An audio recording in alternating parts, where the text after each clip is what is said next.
Hashem na'aseh v'natzliach.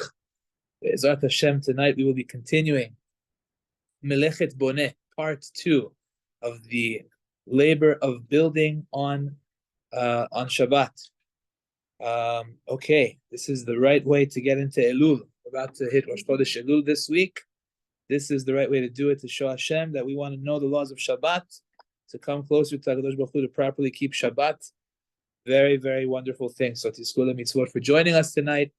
If we have any names we want to mention, Refuah Shlema or Lilui Neshama, I'd like to mention the Refuah Shlema of Rabbi Baruch ben Tzivya and Avi ben Sarah. Any other Refuah Shlema?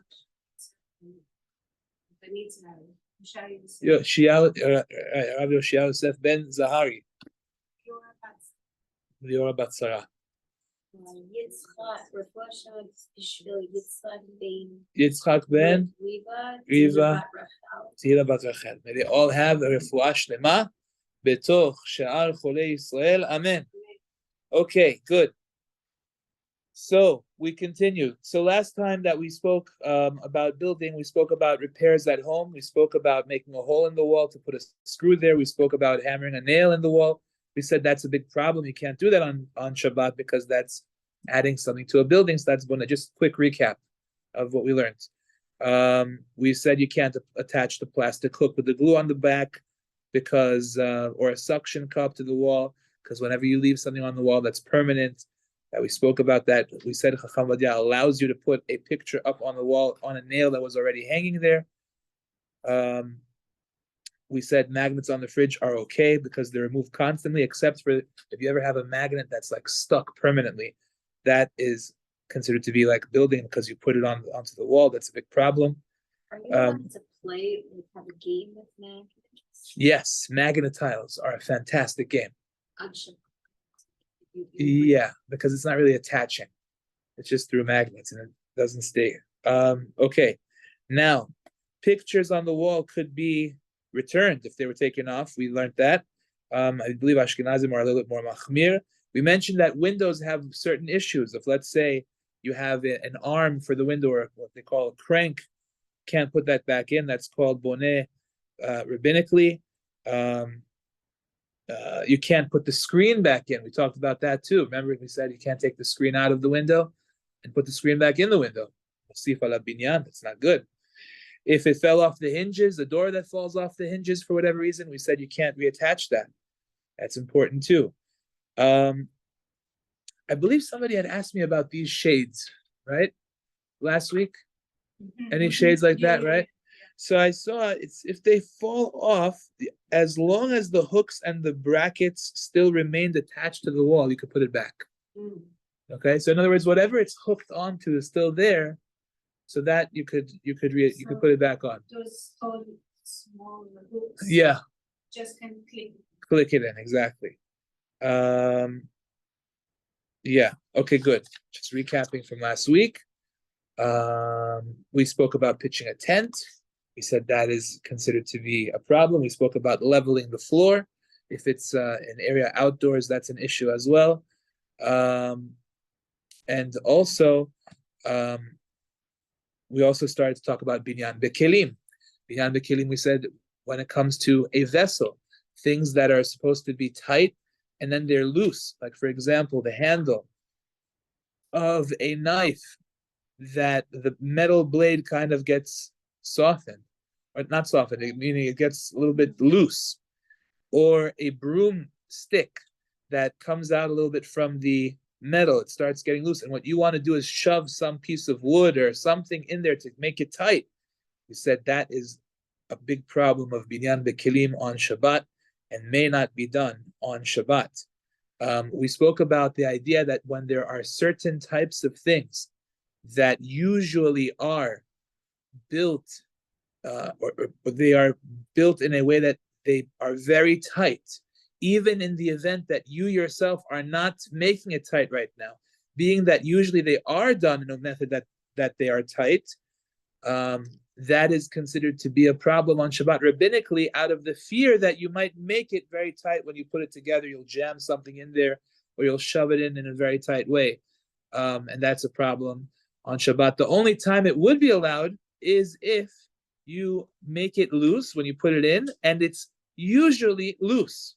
And the example that we gave is the leaves of the table, right? Where you add the leaves of the table, where you just have these little protrusions and you stick the holes into those protrusions, and that's how you leave it there, and you can kind of just wobble it out. It's not tight. It's not packed in tight ever. And therefore, that would be something that you could do. Yes, you had a question. And so the bottom of the broom and the stick So turning. it screws in. So I believe if you do it lightly, and it kind of, in other words, it's then and usually it you don't mind using it like that in general, like it loosens up, so then it's okay. Yeah.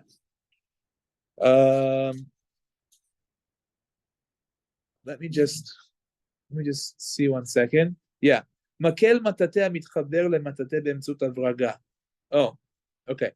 Look, so let me take this back a little bit. Okay, it says the you have a broom that attaches to the stick attaches to the broom through screwing. Asur להבריגו בשבת. You cannot screw it on Shabbat. גזירה שמא יתקענו במסמר. We're afraid that, like, again, you see, the whole problem is it's something that you are used to using it very tightly, so that the stick does not wobble, right? So here, this person puts it in, and even though right now it might still be loose, but since usually he uses it in a manner where it's very tight, we're concerned that even though he screwed it in a loose fashion, it's something that he might not like, and therefore he might stick in a nail to make it tight, to make it not wobbly. וגם יש לחוש שיהיה החור רחב יותר מדי, וישים שם איזה יתד או דבר אחר, ויתקענו שם. It might be too big of a hole, and he might shove something in there to keep it tight. So again, that's what I was trying to say. It all depends on how you use it. That's the general rule. If you use it usually in a way that it's very tight, so then even if you do it loosely, we're concerned you might do something on Shabbat to make it tight. Now, who cares? Because when you make it tight, that's what the Gemara tells us is considered to be an act of boneh.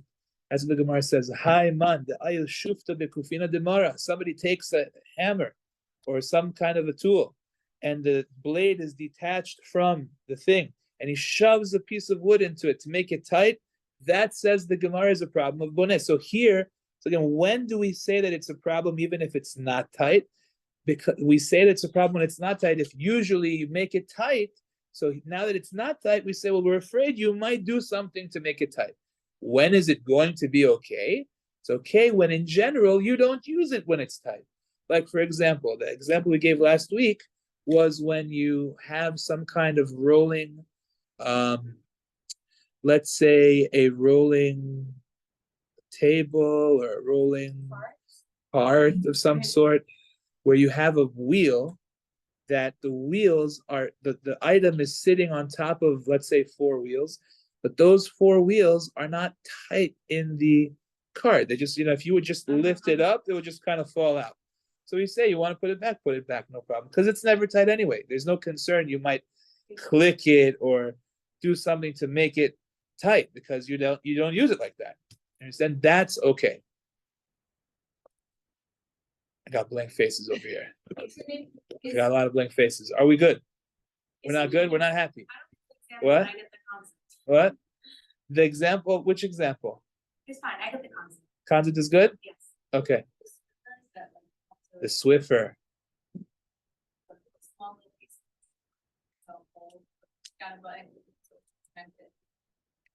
Again, what? Yeah. No.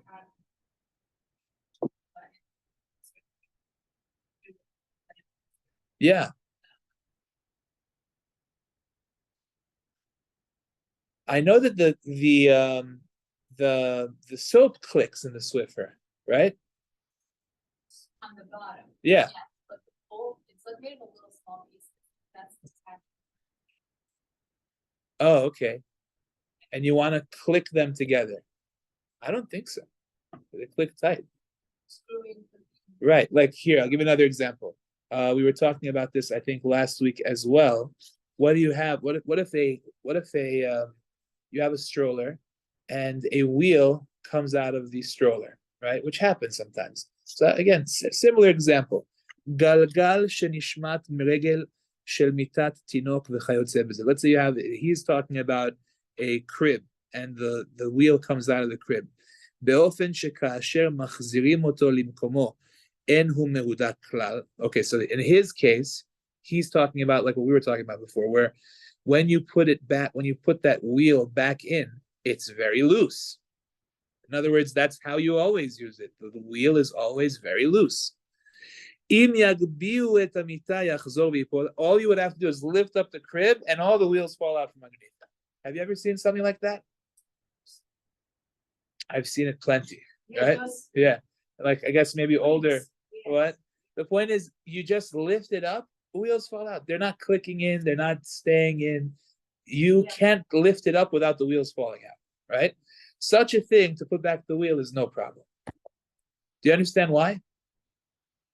Because it's not really, there's no concern that you're going to shove it in and make it really tight and make it attached to the crib, because you never use it like that. If let's say that it always was attached to the crib, right, and in a very tight way, so then even when you put it loosely, we say don't do that. You know why? Because we're afraid you will attach it. Once you attach it, that's considered to be building on Shabbat. Now, I'll give you the other example here. One second. Where is the other? Okay, but let's just, we don't even need to see him. The idea is very simple. If you, on the other hand, have something that is normally attached very tightly, then you click it in, that would be a problem of Boneh. Okay, fine. Good. Another question. Yes. He asked it maybe last time too. Is it because we are not allowed to drive a bike, Shema, maybe it's going to break and we get up and to fix it? Okay. Is it true that we cannot drive a bike? Yes, partially. That's one of the reasons. It's also uvdin dechol. It's also considered to be a weekday activity. Okay. Yeah. So all those people that ride bicycles, they're doing the wrong thing. Okay, so again, remember the golden rule. Everybody on process. their level. It's on their Exactly. Right? But you're not really supposed to ride a bicycle. In other words, it depends where you're going. If you are a person that has been driving on Shabbat for many years, and now you've taken a very great step, a step that makes Hashem very happy in Shamayim. It's called stopping to drive your car, and now instead riding a bicycle. We praise this person. Le'elo le'ela. Now, on the other hand, if you are a wonderful yeshiva boy that has gone to yeshiva his entire life, and now you have decided that you don't want to sweat as much on Shabbat, and instead of walking to your grandmother's house, who's exactly 10 minutes away, you want to ride your bike, right? So now we tell you, we don't tell you, we smack you, right? We say, what's the matter with you, right? Get off the bike and walk like a normal person, right? Depends who you're dealing with, right? Everybody is on a different, depends, are you climbing up the ladder or are you going down the ladder? If you're climbing up the ladder, mazal bracha. You're going down the ladder, that's not a good thing. You understand? So we don't say, oh, this is bad. It depends on which way you're going. But yes, for the average wonderful Shomer Shabbat Jew, riding a bike should not be the way to go. Correct. Okay. Now, it's important to be aware of a couple of important concepts in the laws of Boneh. So, whenever you take, like we started talking about this is the concept of making an ohel, making a tent. Let's say that I have two mechitzot. Let's hear two mechitzot right here, okay? I put one next to the other, okay? Let's imagine they're parallel to each other. And then I drape a curtain over them, okay? Here. Okay. And I missed it. I took spot because No, one second. let's just see what we're talking about, okay? So I have here two mechitzot, okay? And what happens is I take a curtain and I drape the curtain over both two. So now I have like a little canopy and I can walk underneath that area, okay? So I have mechitza, and a nice curtain on top, okay? So if I would like to be underneath that for some reason, right? I just did what's called making an ohel, okay? Now, the order in which you do it is everything. The problem is only when you have mechitza, and then you put on top of the two mechitzot something to cover whatever is underneath. Let's say that the cover would be there standing up. Two people are holding the curtain like this, and then two people slide the mechitzot underneath them. Okay? So it's getting the exact same result, but over here, the covering was not actually making an oil because it was not sitting on anything yet. Okay? The Gemara makes the point of this in Masechet Beitzah, I believe. Very interesting to note that. So, therefore, if that would ever come up, so then that would be the way to do it. You would hold it up like this, and then you put whatever underneath it. Okay? And that would be the way to do it in not making an oil way. Now, once the oil is made, okay, let's say that somebody actually did make that little tent, right? He puts the mechitza here, mechitza there, covers it up on top. So now remember, we're going to learn Bineder. I hope we get to it. I don't know if we get to it next week or not. The next melacha on the list is soter. Soter means that you break something down. You break down a building. You break down a structure. You break down a tent. So if this is halachically called a tent, to then pull the cover off would actually called being breaking down the tent, which is an interesting thing as well. Did you follow that? No? Remember, you can't build a building, right? You can't destroy a building. Boneh, soter. If this is called making an ohel, right? So that means to remove it would be called being soter the ohel. You understand? So that's also something to keep in mind too.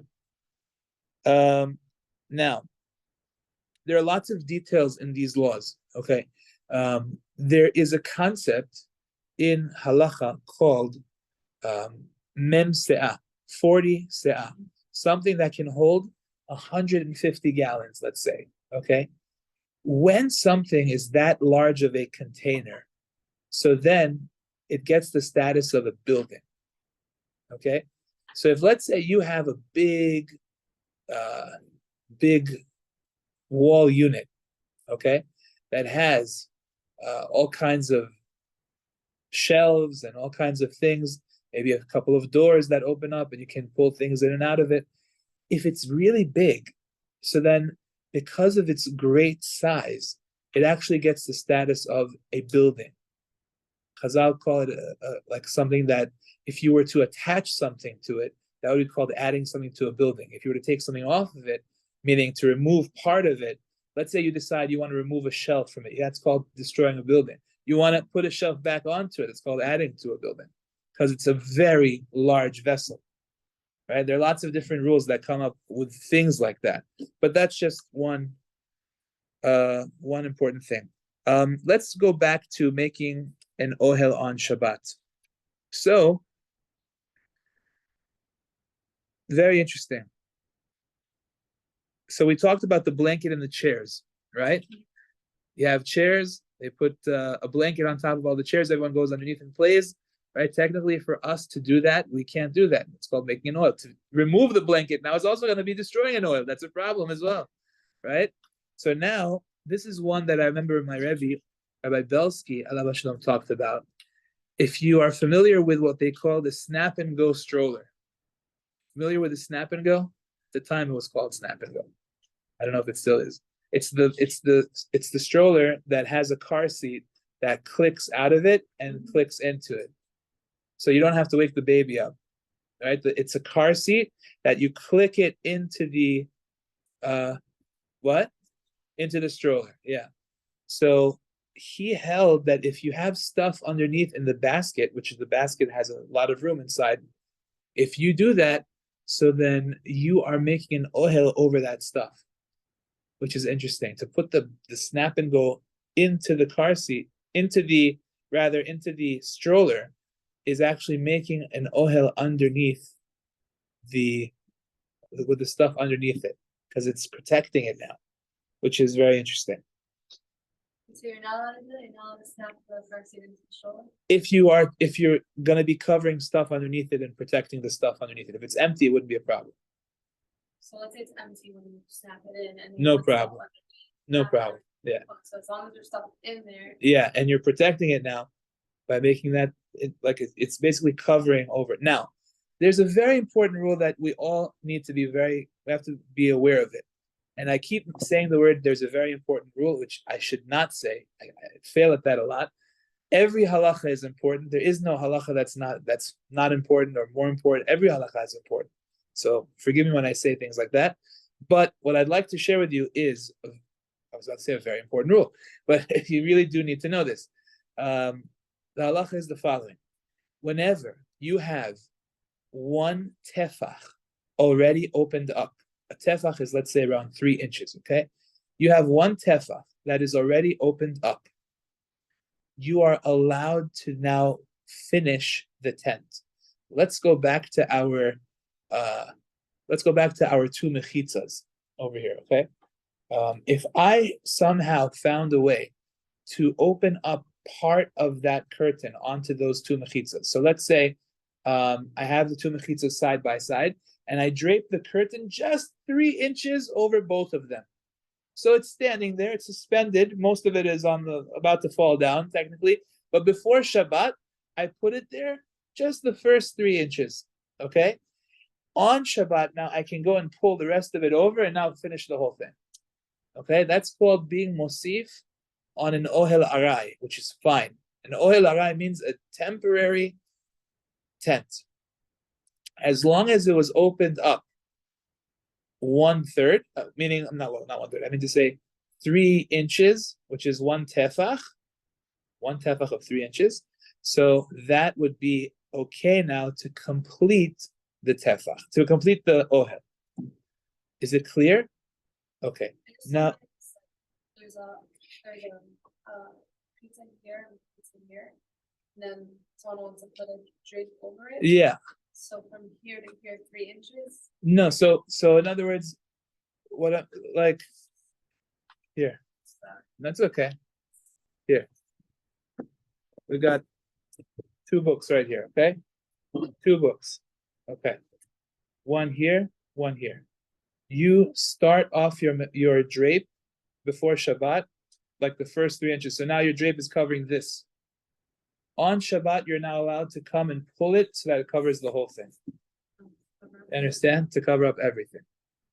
That's the idea. No, they're not. It could be anything that you want. It could be 2 chairs, right? Or 2 chairs together. You're allowed to bring 2 chairs together. The point is, you can't make a tent out of it. You cannot cover it with something and now make it. In other words, I cannot, let's say, bring a blanket and now cover all of these chairs, and we could, do stuff underneath the blanket. You understand? You can't go ahead and create a tent on Shabbat. That's the basic idea. But what we're learning now is that if you already started the tent off by 3 inches, now you're good.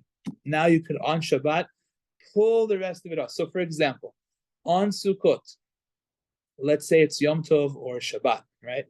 So there's a concept that people have this tarp that they put on top of the schach, so that in the event that it starts raining, they pull the tarp over the sukkah, and now it won't come in. Which, by the way, check your tarps before Sukkot, because sometimes the tarps have holes in them, and your tarp is worth absolutely nothing. So it's like this big plastic thing that is waterproof, so the rain will not get into your sukkah. So can you pull the tarp over your sukkah? The answer is absolutely, provided one thing, that before the Chag started, or before Shabbat started, it was already open at least 3 inches. Once it's open 1 tefach, you can then pull the rest of it and complete the rest of that tent. You understand? But why? Because it's a not permanent tent. It's not actually pitching a tent. It's something that's going to be pulled open and it's going to be pulled closed. And there are a lot of examples that come into this discussion. So let's get to that. 1 tefach, yeah, 3 inches, correct. So, sorry, Rabbi, so What? for me to put spot there between the wall and the mechitza, there, I did it on Shabbat. Okay, well, remember the But the I whole didn't put it just the whole point, the whole purpose here is you want to use the area underneath it, right? That's the whole idea. You want to use this. So you're pulling a tarp for the first time. You're putting a tarp over a sukkah, and you didn't even start the tarp before Shabbat or before the Chag. So now you have this brand new ohel, and you can be underneath it, and no rain is going to come into you, right? Into your sukkah. That's a problem, right? Because you didn't start it ahead of time. But if in the first place you're not even trying to use the area, you're not trying to cover up something underneath it, you're not trying to protect something underneath it, you're not trying to go underneath it at all, that's not what we're talking about. What about when Yeah. they do for Kakoanim? Beautiful question. We take the Salim, we open it up. Yeah, that's Like great. a tent. That's a great question. The answer to that question, it's excellent question, beautiful. The answer to the question is like this.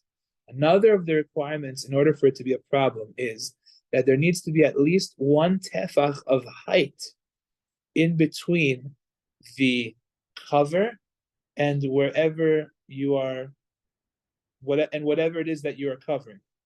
You understand? So if let's say it's flat on top of it, right? It's laying directly flat. Like that's why you can go under your blanket on Shabbat into your bed, because it's flat on you. There's no space that's not hovering above you. You understand? That's a very important thing. So a blanket or a towel. Oh, What? so sometimes like the kids like to, and like they like include me sometimes like niece and nephews like say, oh, like let's make a tent like on the bed and we put the blanket up. Yeah. So it's like not completely on us. Yeah. It's like some sort of Right. allowed. So that's interesting. Well, how are you holding it up? It's not held up by anything. It's like with your hands. Yeah, Okay, so it's on your hand directly. That's and, okay. you know, That's on your hand directly. There's no space. It's directly on your hand, so that's okay. like, Yeah, that's a difference. So exactly. But when kids do these things, it's fine, right? Well, No, again, like, it's they all act gonna. like they're like, I don't know. It all depends on the age of the child, right? If it's a child that you have to start training, then you have to start training. If it's a child that's too little, he's too little. So They're building a fort. yeah, And they would like take the blankets and whatever. They would do this themselves, but right. I hear you. Let me give you a couple of examples over here. So let's say you have a box or a crate that's half open, okay? There's some bread inside of it, or there's some kind of item inside of that box, and you want to cover it, right? Can you take a blanket and just cover it in that box? So if there's a space between the two, so that would be called making a tent, right? You have walls, you have a cover that you're covering it. That's a problem, right? That's called making a tent on Shabbat. Blanket or a towel over the box would be an issue. Now, before Shabbat, same exact scenario, but you already started covering it. You had you had 3 inches of that box or that crate covered a little bit. So no problem on Shabbat to just extend it. You're getting the concept? It's called ohel arai. You're adding to it already. You already started to make the ohel before Shabbat. You already started. You had already 3 inches covered. So now you can pull the rest on Shabbat. Is it clear? so you're not allowed to measure. I feel like most of us 3 inches. So you're not allowed to measure the 3 inches. In this case, you are allowed to measure. You know why? Because it's a mitzvah. Yeah, and we said you're allowed to measure for the purposes of mitzvah on Shabbat. Even though Yeah. Yes. it's like shading. Stroller, and if you want to. That's a great question. That is a very good question. So the answer is that some poskim say that yes, there is, but there's a solution. Okay, Chacham Ben Zion has a beautiful solution based on what we just said before. What you could do, let's say you forgot to open it up a little bit. Okay, again, all you would need is just a slight little bit, just a slight bit. Yeah, a couple of inches, right? 3 inches, then the rest is no problem. Okay, so what can you do? Fill it up. Fill it up all the way to the top. So then when you open it, there's no space, right? It's right onto it. So therefore, it wouldn't be an oil. Then take out the pillows, and you're good. Yes, we're talking about a baby stroller. The question was, what about opening up the hood of the baby stroller? Is that considered making an oil or not? So the answer is, I was telling her, some people say that it is considered making an oil, a tent. Again, if it's already open 3 inches before Shabbat, there's definitely no question it's fine to continue opening it, as we've been learning, that if you already have 3 inches of the covering, you can extend it, right? No problem. So, but what if you didn't? So what Chacham Ben Zion Abashul suggests is, I have a solution for you. He says, just fill up the stroller with pillows, blankets, whatever, all the way to the top, so that when you then pull it over, there's no distance. You don't have a 3-inch gap between the hood and the items that are being covered. So therefore, there's no problem. Oh, it's open. Yeah, and then you take out the pillows, put the kid in. And then after that, you can just open, close, but make sure there's 3 inches. Right. Yes. All up to that. Can you put the kid looks so tall, it's taller, and they're fairly covered. That would be the same idea. Yeah. Yeah. Yeah. Okay, good. Can I ask a question that doesn't? Yes. Just 1 second. Let's do a couple more examples, then we'll get to that. Okay. Thank you. So tablecloth on the table, no problem. Again, same idea. No space, right? If you have a barrel of wine that's filled to the top, you want to put a tarp to cover that, no problem. It's filled to the top. They're not making an ohel over the. What if there is, like, what if the wine is not filled to the top? Okay, so then that would be more of an issue. What if it's like more towards the bottom? So then don't do it. So you're saying you can't put like a wine stopper inside of it, like something? No, a wine stopper, that's not called a tent. Meaning, I'm talking about like making a covering over it. Because like also like whenever we have wine, Yeah. my husband, like, it's never finished all the way. So you put something he there. puts his like saucer on top or something on top because we don't want any bugs in it. And also there's a rule that you're not supposed to like Leave it wines uncovered. Correct. So Yeah. is that a problem? I don't think so. I don't think it's a problem. This whole covering? Yeah, no, I don't believe that that's a problem. I can't off the top of my head tell you why not, but I don't think it's a problem. It's a good question. Okay, good. Do me a favor, write it down, and I'll get back to you. Yeah. Okay. Yes, you have a question. I don't know if this is related to this, because it wouldn't make sense for it to be, but putting a towel over the food that's on the left, that's not this at all. Not why. Let's answer why not. Because it's touching the food. Exactly. Direct. Right, That's so it wouldn't an be issue no. because it helps it cook Insulate. faster. That's a different question. Is it That's called insulation. insulation or not? Right. That was yes. That's a different question. Okay. Good. Excellent. Good. Exactly. So we said it's only a problem when the two walls are there first, then you put the covering on top, but the opposite would be perfectly allowed. Okay. Now, another exception to the rule. Let's say that you make a tent that the top of the tent does not have a width of 1 tefach. So what that would mean is, if let's say I take a pole and I stand up the pole and I put a sheet over the pole and it just kind of drapes straight down, right? So in that case, like a teepee style, right? That would, if it doesn't have a width of 3 inches on the top, that is not a problem of a tent. Okay? So that would, I guess teepee style is not necessarily the best way of describing it. my point is, it's a very steep peak. You don't have much, width going on over there. So I could, let's say, if I were to throw a blanket over a clothesline, right? Like the laundry line, like that would just kind of go straight down, right? So then that would not be a problem. Now again, if it falls onto other things and starts to become wider, that already would be a problem. Okay. And again, that's the idea, and exactly what you were asking before, that there is no such thing as an ohel that I'm holding on to. So that's the answer to the Kohanim when we hold the talit over the kids at Simchat Torah or Birkat Kohanim, or a jacket over a coat over your head like this. That's not called an ohel. Why? Because it's in your hands, right? That would never be called an ohel. Okay, good. Lids to containers are not a problem. Lids are meant to be put. I think the answer to your question. Lids to containers, or in this case, a wine stopper. That's not considered to be a problem because that's how it's meant to be used, and therefore it's not considered to be an act of making an ohel. Good. Okay, there's a lot more to speak about that over here. Let's just finish this first. Now, we said if the tefach is already open, it's okay.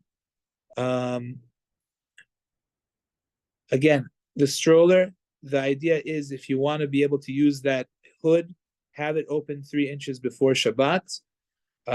Same thing for the plastic covers over the stroller. You're familiar with these plastic covers? If it rains, you want to put that plastic on top of the stroller so that the kid underneath doesn't get wet. No problem. Have it open 3 inches before. Before Shabbat, you hear it's going to rain. Take the plastic, put it over the thing, open it up just a little bit. Then on Shabbat, if it rains, you can just pull it over and you're good. If you want that. Okay? Just don't remove that tefach. Keep that tefach, the 3 inches open. What is a tefach? 3 inches. It's an open, meaning tefach just is a measurement of 3 inches, size of a fist. Right? What do you mean? It needs to be spread, whatever it is that you want to extend needs to be spread already 3 inches prior to Shabbat. What do you mean by spread? You mean lay it out? Like you just 3 inches of it. All you need is a minimum of 3 inches of it. Once it's already partially laid out, just 3 inches of it, then you can finish it on Shabbat. And you can extend it further. 3 inches of it on the stroller? Correct. But what if Might as well just, but what if like the child, like you have to. Before Shabbat. I'm talking about before Shabbat you did that. Yeah, but when the child wants to go in the stroller, so you just like, what if they like take it off by themselves? You messed over. Yeah, because I mean, some kids are very. Yeah. wide. So you got to be on your game. So if they take it off, you can't use it. No. Correct. Yeah. Okay. Yeah. Yeah. So if it starts raining on Shabbat and we're walking outside and the tefach isn't there, you can't pick up. Right. Okay, good. Now, I believe that we spoke about the what's it called when you have outside the outdoor patio umbrella thing, right? What's that called? Is that what it is? The umbrella that you have outside? So we said, again, it's the same idea that if it was open already a tefach, then you can finish it off on Shabbat as well.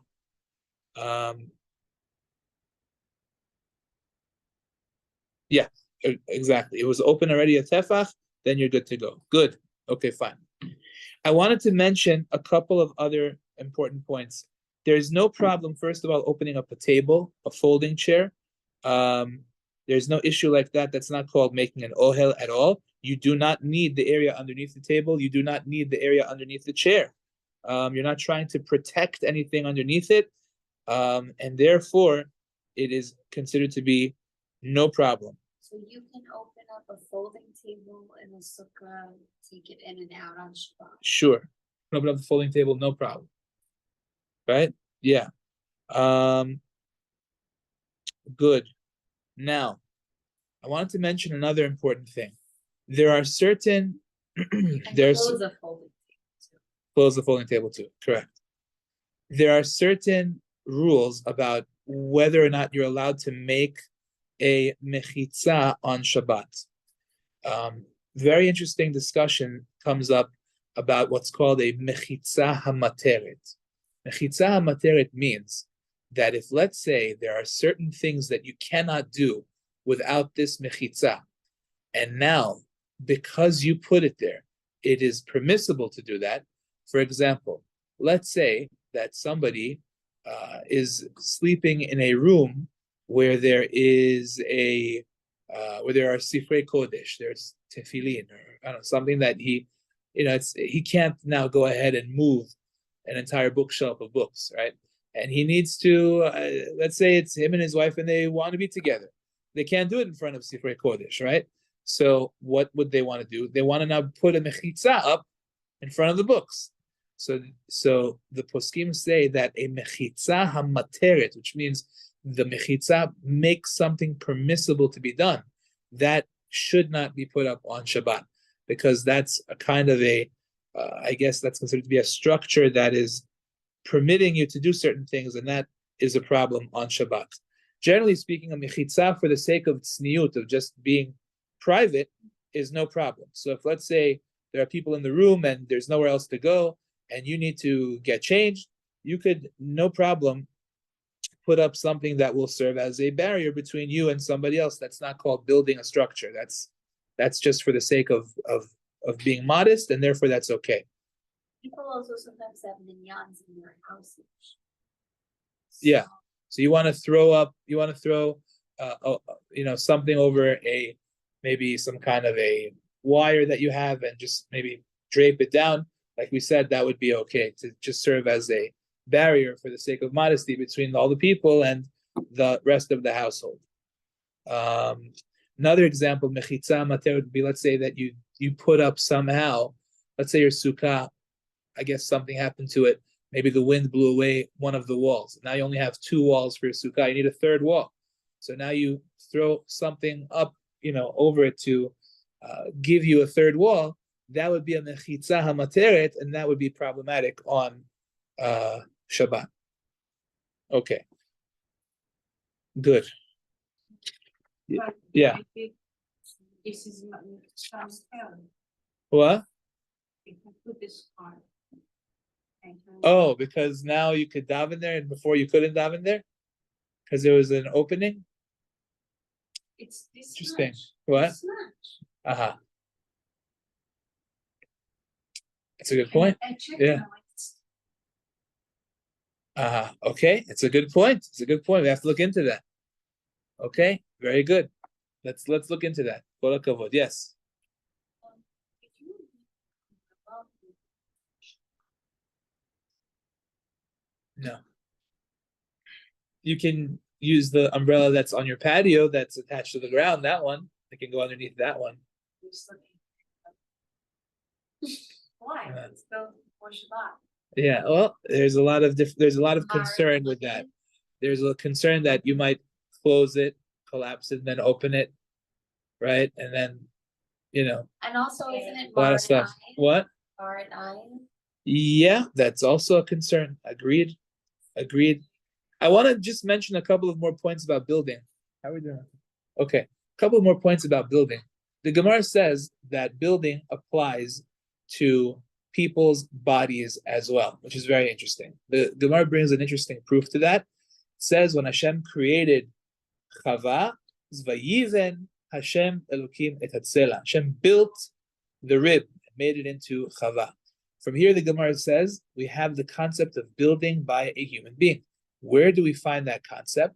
So one such instance is braiding hair. Believe it or not, it says that when Hashem, quote unquote, built Chava, he braided her hair. It's an interesting thing. So therefore, says the Gemara, one is not allowed to braid hair on Shabbat.